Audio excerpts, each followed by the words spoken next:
All right. Good afternoon, everyone. Today is September 19th, 2020. This is a special meeting of the members of the State Liquor Authority. Participating today are Chairman Bradley by phone. Chairman Bradley. I'm here, thanks. Commissioners Ford and Commissioners Fan are both appearing by video. It can be seen on the screen and on the recording. We also have staff attending the meeting. General Counsel Meyerhoff by video. Deputy Commissioner of Licensing Roberts by telephone. I'm here, thank you. And myself, Secretary Donahue, here in the Albany offices, as well as Deputy Commissioner Roberts down the hall. We have 6 items on today's calendar. There are requests from Counsel's Office for emergency summary orders of suspension.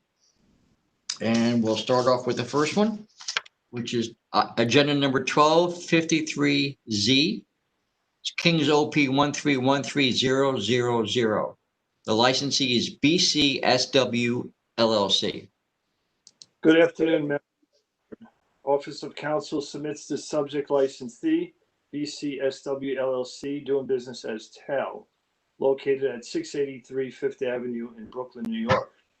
The authority to consider an emergency order of suspension of the retail OP license pursuant to 401 subsection 3 of SAPA. The license was issued on January 11th, 2019 to operate as a bar tavern with recorded music, DJ, and karaoke. The premises was supposed to have been self-managed by the licensee. The executive orders, along with the SLA guidelines and Department of Health guidelines, were designed to allow businesses to operate safely by imposing restrictions on dining in New York City. Currently, indoor dining is not permissible in New York City. But on Thursday, September 17th at 10:45, while on patrol, the task force observed indoor service at the premises. The windows had tan curtains concealing the activities inside the premises. There was no covering on the front door, and the task force members were able to see patrons inside the premises, which is in violation of EO 202.3. One of the workers stated that the kitchen or the prep area had been removed and had been replaced by a pool table several years ago. So there was no food available for sale in violation of 202.52. The manager also said that the manager was present, was not the licensee, and according to the method of operation, the licensee was supposed to have been managing, supervising the premises. But the manager himself admitted that there was no food for sale or records of food being sold. During the inspection, the investigators observed 3 people at the bar counter, not separated by 6 feet apart. There were 3 people playing pool, not wearing masks. There were 3 people seated at a rear table, 2 males standing at the bar, and at least 2 people consuming alcohol. There was also 2 employees not wearing masks in violation of 202.16. In addition to the EO violations, there were other fire and building code violations as well. There was an uninspected fire extinguishers, exit lights were not illuminated, there was unsecured gas tanks, and the curtains on the front window were not flame-proof. In addition to the instant matter, there was one open case, the case that back in January of 2020, the premises was becoming a pattern of noise and disturbances for the residents in the area. And from December 20th, 2019 to January 12th, 2020, the police had responded to the location approximately 14 times for noise complaints. The conduct observed on September 17th is the very conduct the executive orders were designed to prevent.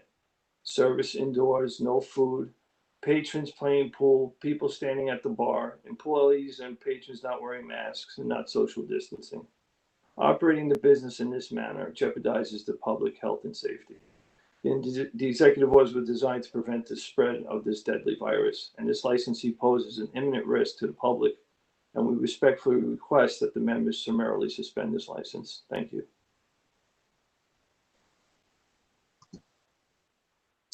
All right, with that, Commissioner Fan, do you have any questions? No, I don't. Thank you. Commissioner Ford, do you have any questions? Yeah, adverse history and their short lifespan. Yes, Commissioner, there is an open case which is alleges that there was a sustained pattern of noise and disturbance.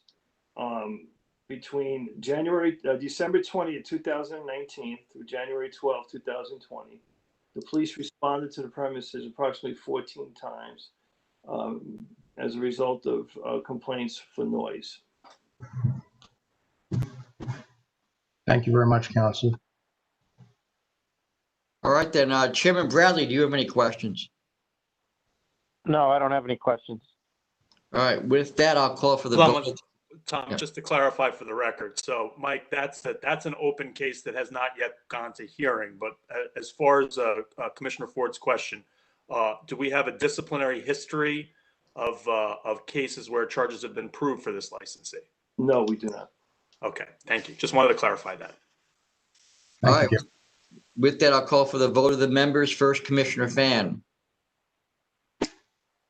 Based on the evidence presented by counsel, it's clear that this licensee is putting profit before safety of both patrons and employees. I find that there is imminent threat to public health, safety, and welfare at this location, and therefore I vote to summarily suspend this license.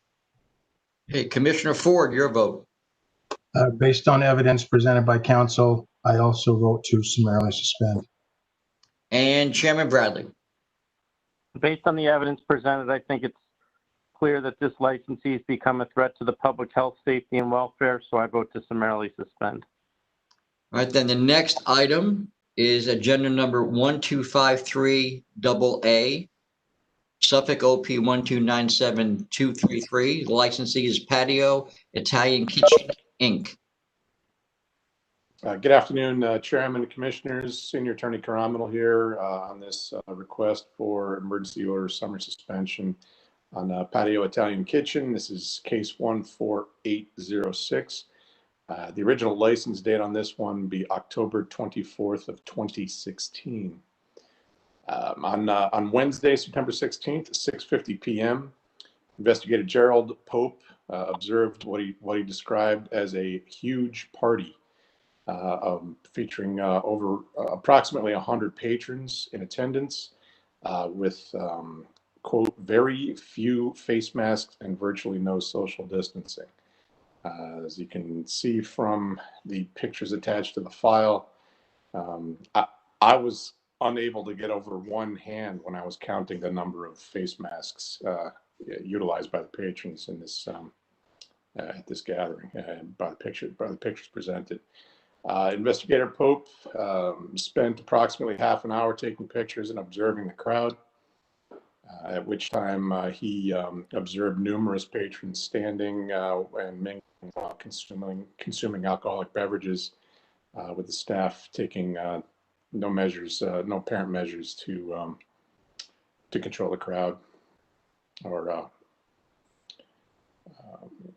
let's see. Investigator Pope subsequently confronted the owner, Guy Caliguri, who said that he was hosting a party for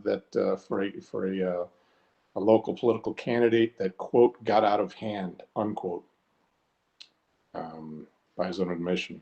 As a result of these observed violations, the licensee is being charged with violating multiple executive orders. The need for licensees to ensure patrons utilize proper social distancing as well as facial covering measures is central to the governor's executive orders during the reopening period for the pandemic. It's been widely reported via media sources. It's not reasonable to believe that any licensee could be unaware of his responsibilities to ensure patrons are utilizing proper social distancing and facial covering measures at this point. Due to the foregoing, in fact, this licensee, confronted by Investigator Pope, immediately stated that, quote, the party got out of hand, unquote, indicating he knew that he had responsibilities under the governor's executive orders that were not being met while he was operating. Due to the foregoing, Counsel's office requests an emergency order summer suspension on this licensee. Thank you for your time. All right, Commissioner Fan, do you have any questions? I do not. Thank you. Commissioner Ford, do you have any questions? You know, from looking at the pictures, it looks like there's in the background a row of businesses. I assume the patio is one of them. So what, all these people were like on a lawn or something like that in front? Is that what I saw? That appears to be the case. Yes, Commissioner. So it looks like kind of like a public area that they were in. Something like that. All right. It appears to be the case. Any adverse history with this place as well? No adverse history. First time we've seen it. Okay, thank you. Chairman Bradley, do you have any questions? I have no questions.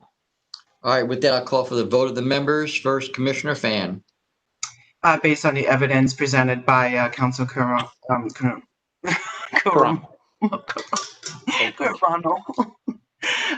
and the pictures that is submitted as part of the evidence, I'm going to vote to summarily suspend this license because of the imminent threat to public health, safety, and welfare. Commissioner Ford, your vote. I have to vote to summarily suspend as well based upon evidence provided by council. Chairman Bradley. Based on the evidence presented, I think it's clear that this licensee is a threat to the public health, safety, and welfare. So I vote to summarily suspend. All right, the next item we have is 1253BB, Queens CT 121002. Licensee is Stars Princess Inc. Before you get going, before you start, I'm going to have to recuse myself from this. I was at the location last night. Okay. Good afternoon, Commissioner Fan and Commissioner Ford. William Brennan for Council's office. I'm here today to request that the board summarily suspend the licensee for flagrantly violating EOs 202.3, 202.38, 202.43, 202.52, as well as failing to supervise the licensed premises. Stars Princess Inc. has been licensed since September of 2008. The premises is located at 107-11 101st Avenue, Ozone Park, Queens. On September 18, 2020, Investigator Stravali of the EO Task Force conducted an inspection of the licensed premises. As Investigator Stravali approached the premises, he observed a group of patrons standing outside the premises, not socially distancing, two of whom were consuming beverages from plastic cups in violation of EOs 202.43 and 202.38. The investigator entered the premises and observed at least 25 patrons inside, some with beverages, not socially distancing, and almost no one was wearing a mask. There was a bar set up and a bartender was observed behind the bar to render indoor service in violation of EO 202.3. The investigator did not see any patrons being served any food in violation of EO 202.52. Kenneth Raktu, who self-identified as the owner, told Investigator Stravali that the premises was hosting an indoor event for a private party and provided Stravali with a copy of a written contract for that event. Raktu further stated that the party insisted on bringing their own alcohol to serve at the premises. Raktu was unable to provide any receipts or invoices for the alcoholic beverages that were present on the licensed premises. Clearly, the licensee has failed to adequately supervise the licensed premises. It's clear from the investigator's report and the pictures the investigator supplied that the licensee is blatantly violating the EOs. The manner in which this licensee is operating its business presents an immediate threat to the safety, health, and welfare of its patrons, employees, the community, and the general public. For these reasons, Council's office respectfully requests that the board suspend this license.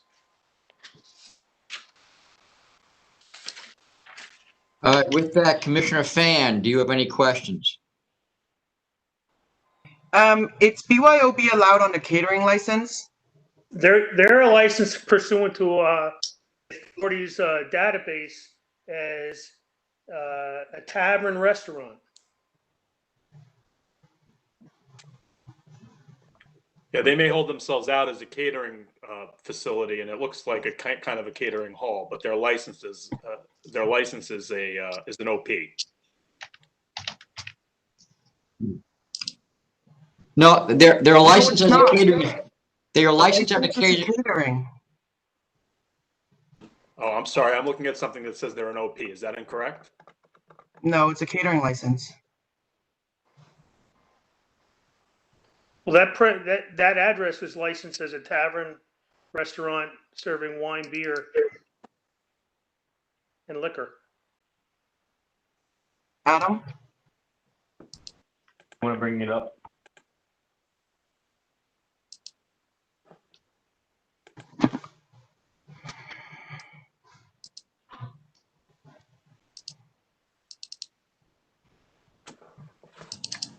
It is licensed as a catering facility.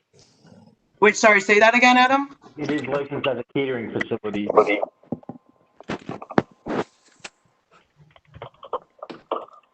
Okay, so now I'm going back to my original question. Is BYOB allowed under a catering license?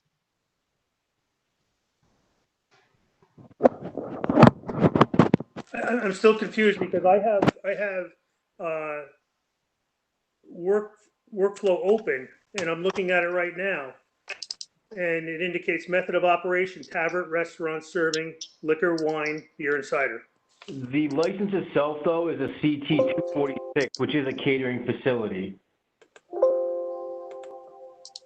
So the method of operation in there, I'm not sure if somebody had pulled that from something else or if it was a typo onto it. They may be more operating it, but they are licensed as a catering facility, which means they would be responsible under the catering license, as well as all the requirements for that.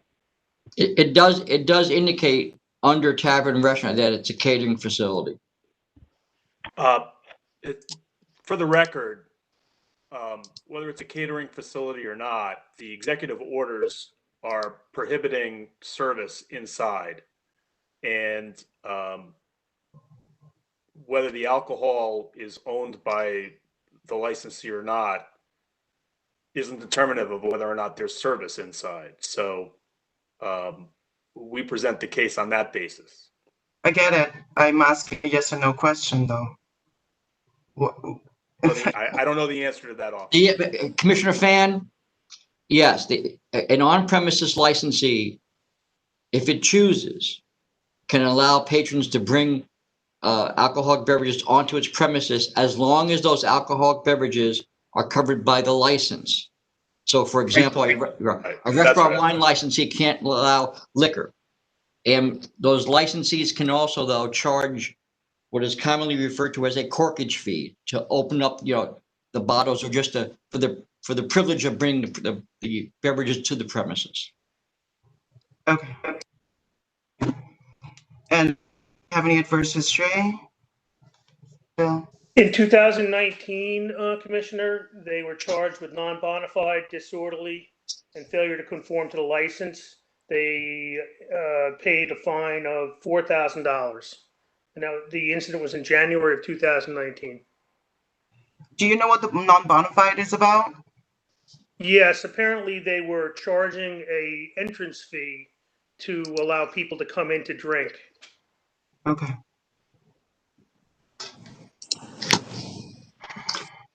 Commissioner Ford, any questions? Nope, I think they've all been asked and answered. I'm good. All right, with that, I will call for the vote of the members. First, Commissioner Fan. Given the evidence presented by Council Brennan, I find that this location is an imminent threat to public health, safety, and welfare because of indoor service, and I will vote to summarily suspend this license. Commissioner Ford. Well, the owner admitted that he knowingly booked an indoor event that was contrary to SOA guidelines right now. So for that and other reasons presented by council, I also vote to summarily suspend. All right, with that, the next item, 1253 CC, Kings OP 1298063. The licensee is Cabo and Cabo Corp. Thank you. Good afternoon, members. Robert Buckley for Council's Office.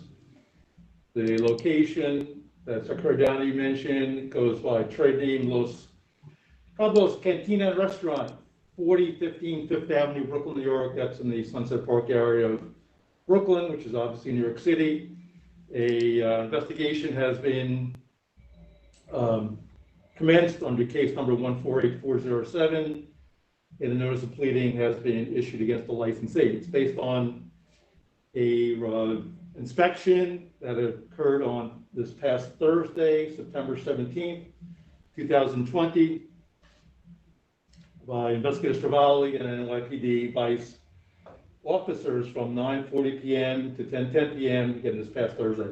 This premises is operated as a full on-premise liquor license as a restaurant. It's been a restaurant under different entities at the same location.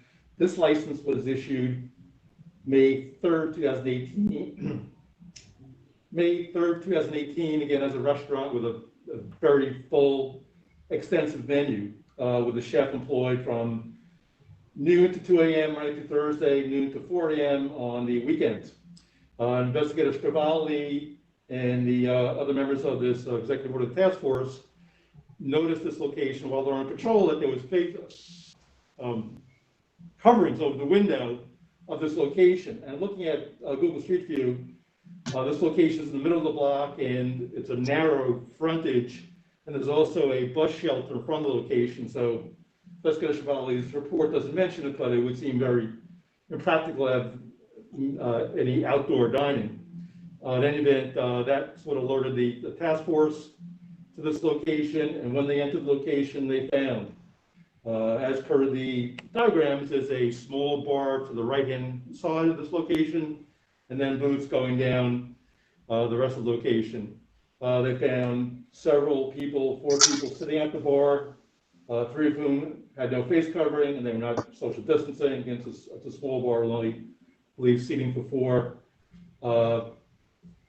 Further, there were persons at the booths, 2 male-female couples, and then a solitary male sitting at booths, so 3 booths being occupied.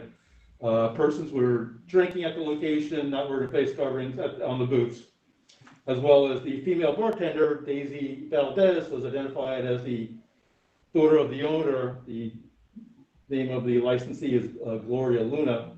She wore a face covering around her chin, and another waitress had no face covering. They spoke to the manager, who admitted that they knew it was wrong to have indoor service under Executive Order 202.3, indoor dining or services. Still not permitted in New York City, but she did it anyway. As well as the licensee was in violation of 202.16, employees not wearing face covering, 202.43, and not monitoring the location for health and SLA guidelines, as well as social distancing and face cover requirements, as well as 202.42 requires food with drink orders. Investigator Stravali commenced an inspection. He saw extension cords being used for permanent wire, in place of permanent wiring, the power and exit sign, for example, and photographs show other extension cords being used, dangling from the ceiling, plugged-in power strips. And I saw in the licensee's submission, its application, there was a photograph of a kitchen which shows, coincidentally, a extension cords being plugged into power strips. It seems like a very hazardous situation over the grill. And again, as stated before, the premises said it's going to be a restaurant serving to at least 2 in the morning during the week. It should just be a Thursday. But again, the grill that the Investigator Stravali photograph showed no activity at that grill. It appeared to be closed. As well, there was no flame-proofing affidavit for the covering for that window. The fire extinguisher had not been inspected since November 2018. An exit light was defective. There was a slide bolt instead of a push bar and an exit door, which is a hazard, and a bottle of El Recuerdo de Oaxaca tequila, which apparently was a brand which is not available to be sold in New York. It's not brand label registered as far as I could see. And a bottle of Midori Melon liqueur had a price sticker on it indicating it was purchased from a liquor store. But obviously the most important thing is that the licensee, through the owner's daughter, knowingly allowed people to drink these alcohol beverages without benefit of food, and knew that this was a violation. So based on that, the counsel's office refers this matter to the members. It's the premises is creating a condition for possible transmission of the COVID-19 virus. And just one thing, there is only one adverse history is in 2019, I believe it was a prohibited hours consumption that was found against the licensee. Other than that, there's no other adjudicated adverse history. All right, with that, Commissioner Fan, do you have any questions? No, I don't have any questions. Thank you. Commissioner Ford, do you have any questions? I'm good, Tom. Thank you. Chairman Bradley, do you have any questions? I have to recuse myself from this. I was at the location on Thursday night. All right, then, I will call for the vote of the members. First, Commissioner Fan. Based on the presentation by Council Buckley, it's clear that this location, it's violating the law in multiple different ways, and for multiple different reasons. I find that this location is a threat to public health, safety, and welfare, and I vote to summarily suspend this license. Commissioner Ford. I vote to suspend for all the same reasons. All right, then the next item we have is 1253DD. Stockfish, OP 2210057. The licensee is Wall and Bro Management Corp. Thank you, Robert Buckley for Council's Office. The licensee that Secretary Donahue mentioned is a trade name Craft 302 Restaurant, 302 Main Street in the city of Poughkeepsie, Dutchess County. This location had its license issued on April 19, 2018. It expired March 31st, 2020. However, it's operating under the terms of the State Administrative Procedure Act. It was licensed as a full restaurant. In fact, the 500-foot rule, 500-foot law, right up by ALJ Butler. She cites the licensee saying it was going to be a restaurant that would have a quote, chef employed in a restaurant lauded by the most discriminate gourmet, and that would be a benefit to the city of Poughkeepsie to have this license issued. In fact, it was issued again with as a restaurant. The sole principal is Kenneth Wallace. There's a lender of $20,000, Julius Brown. I'll indicate why Mr. Brown was mentioned in a second. Last night, late last night, Friday, September 18, 2020, investigator Brian McLean and another senior investigator Leipschitz and 4 City of Poughkeepsie police officers commenced an inspection of this location at 10:50 p.m. and left at 11:15 p.m. They observed immediately at the location a hostess not wearing face covering, 2 male security guards out of the 5 security guards had no face coverings. There were 3 female bartenders beyond the bar, no face coverings for them as well. In total, there were approximately 25 customers inside the location, 5 to 7 were at the bar and had no face coverings. The remainder of the persons, patrons of the location were sitting on booths, appeared to be drinking with no food.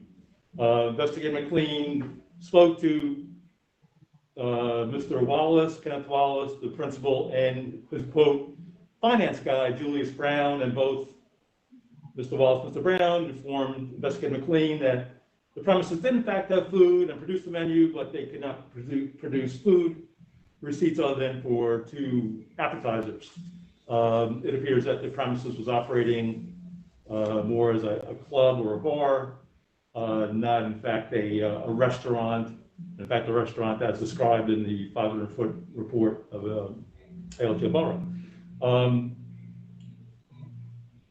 The premises has no adjudicated history. However, this licensee was inspected by state local investigators and police also in October 18, 2019, and there's a pending proceeding against the licensee, but the premise at that point was operating more or less as a full nightclub with DJ, promoters, bottle service, the whole gamut of a nightclub, as well as the licensee has been has been notified that it has a temporary certificate of occupancy that expired in July of 2018 after license issued, and that they cannot operate. In fact, they were supposed to vacate the premises, and again, this Julius Brown, who appears to be popped up in other complaints, thought he could still operate. I'm not quite sure what's the outcome of that, but charges were brought against the licensee under a different case number for being a non-bona fide premises, in that they didn't have a proper certificate of occupancy,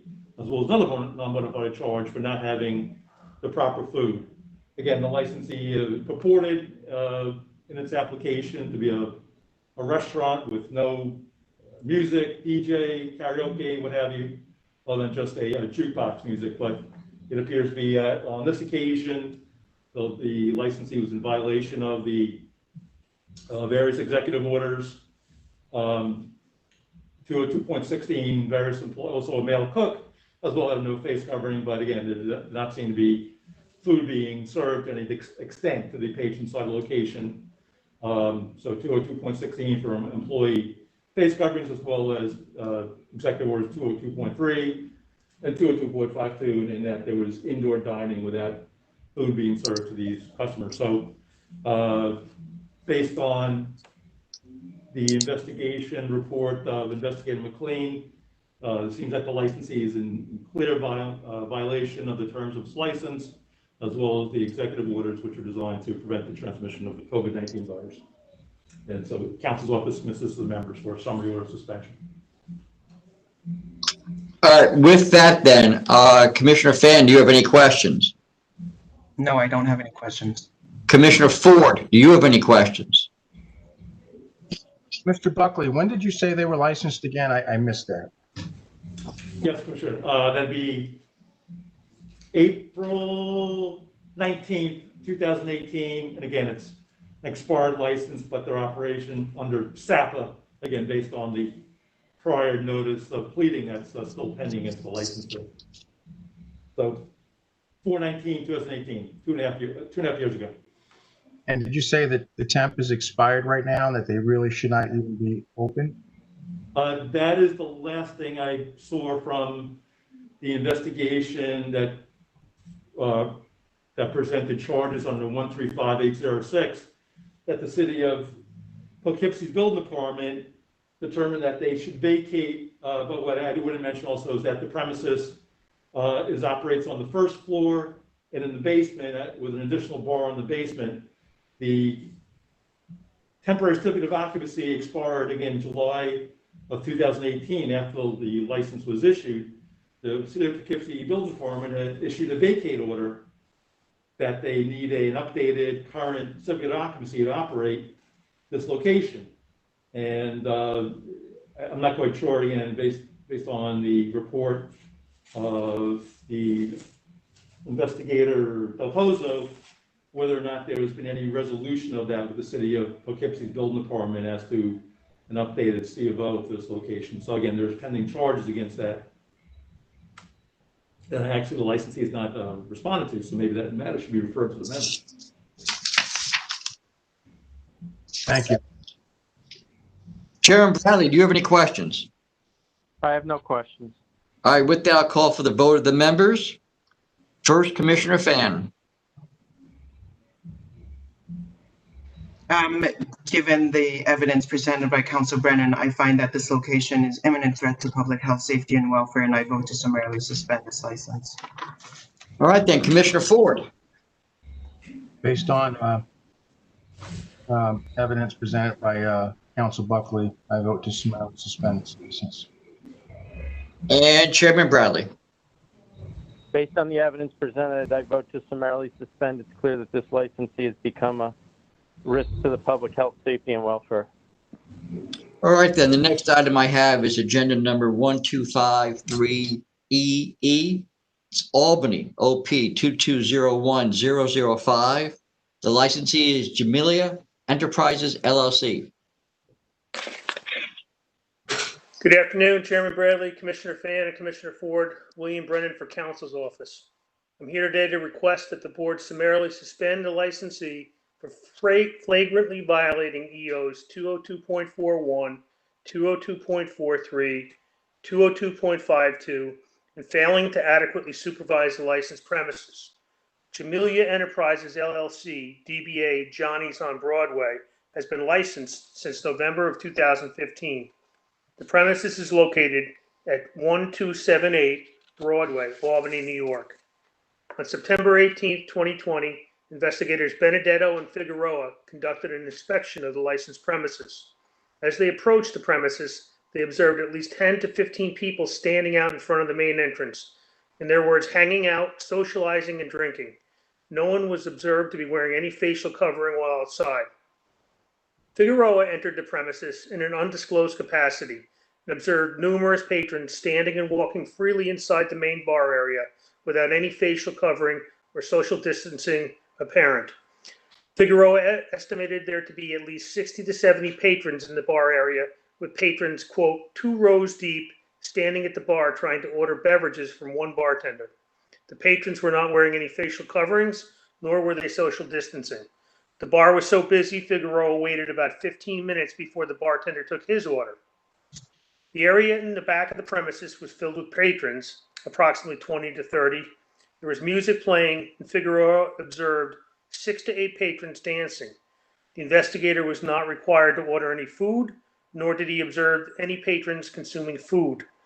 This occurred despite the fact that investigator Figueroa had called the principal on July 22nd to discuss the complaint the authority received about the licensee through New York PAWS.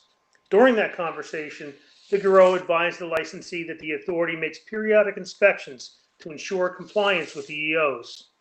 It is clear from the investigator's report and the pictures the investigator supplied that the licensee is blatantly violating EOs 20241, 20243, 20252, and failing to adequately supervise the licensed premises. The manner in which the licensee is operating its business presents an immediate threat to the safety, health, and welfare of its patrons, employees, the community, and the general public.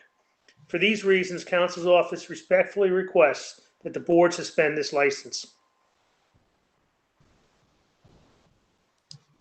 All right, with that, Commissioner Fan, any question? Bill, do they have adverse history? No, they have no adjudicated history, Commissioner. Thank you. Commissioner Ford, any questions? Bill, when did you say they were licensed? I apologize, Commissioner, I did not hear the question. When were they licensed? If you They were said- licensed in, their license was first issued in November of 2015. Thank you. All right, Jim and Bradley, any questions? No question.